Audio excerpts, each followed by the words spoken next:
Subscribe and download over 1 million code snippet including this tutorial from codegive.com, link in the description below. Title, Troubleshooting Python Executable, EXE, Failures, a Comprehensive Guide.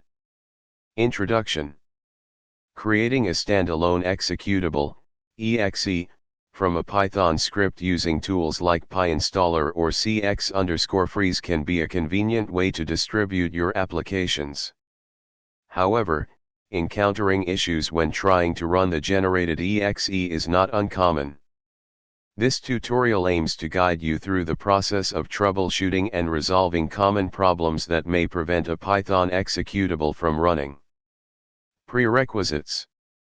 Common issues and solutions. Missing dependencies. Path issues. Antivirus interference. Permissions.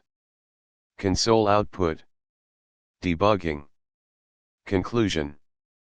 Troubleshooting Python executable failures involves a systematic approach to identify and resolve issues. By following the steps outlined in this tutorial, you can address common problems and ensure a smoother execution of your Python executables. ChatGPT.